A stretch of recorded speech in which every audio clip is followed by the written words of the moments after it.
guys, Caitlin here, single ingredient for the single cooker with a Super Bowl snack. Buffalo unfortunately didn't make it into the big game this year, but the Mafia is always willing to share.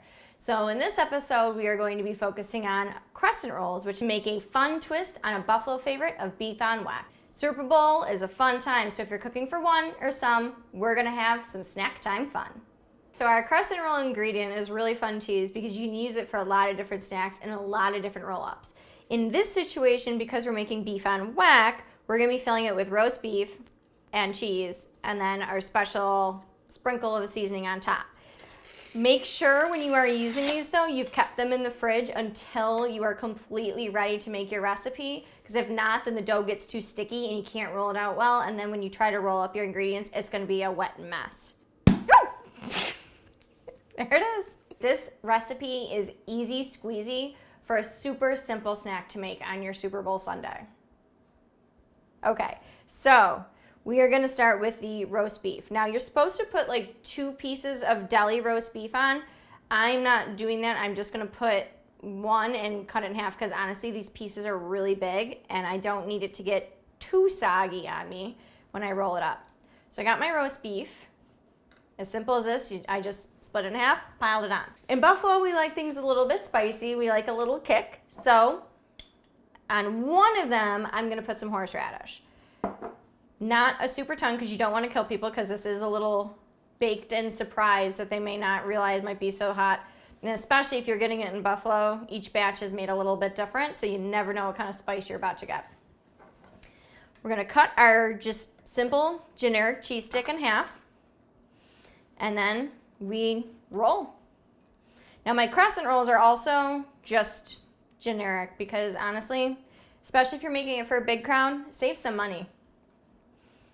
Got it rolled up there.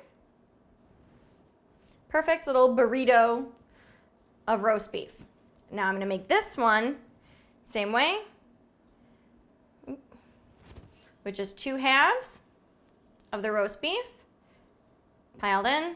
Your cheese, I'm not gonna put horseradish on this one because some people don't really need that extra kick on their beef on weck. So I'm gonna roll this one up. Now when I go to bake it, I'm going to not get them mixed up by putting them on 2 separate trays. There we go. 2 little perfect blankets. We're gonna pop them in the oven. We have already preset at 375, and then when we take them out, that's when we give it a little extra buffalo.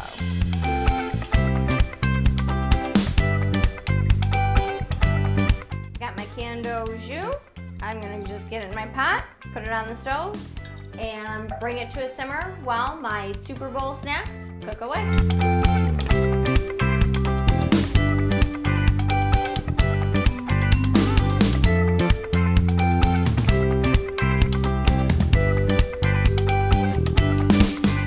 Super Bowl snacks are out of the oven and our Au Jus is nice and hot.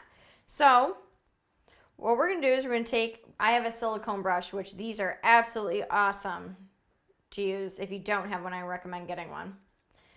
Brush it right on top. Give it a nice generous coat because we are gonna use our special buffalo seasoning. And our buffalo seasoning is our beef on weck seasoning.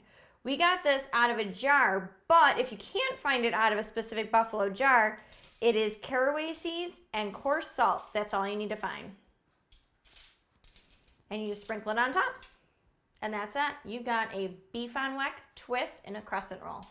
Our beef on weck with a twist Super Bowl snacks are ready, and I cannot wait to dive in. I'm a little hesitant though because I'm a little unsure what my crew did behind my back, which is horsey, which is regular. So, you know, fingers crossed here. Look at how pretty that is. We got our melted cheese, our beef, our crescent roll, our single ingredient is so perfectly crisped up, ready to go. And our buffalo seasonings, I have my personal little Au Jus here. Dunk.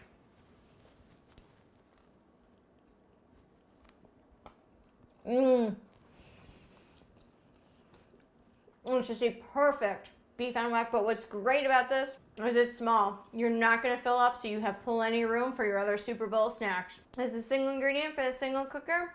We're not cooking for one, but this has been a lot of fun. We'll see you next time.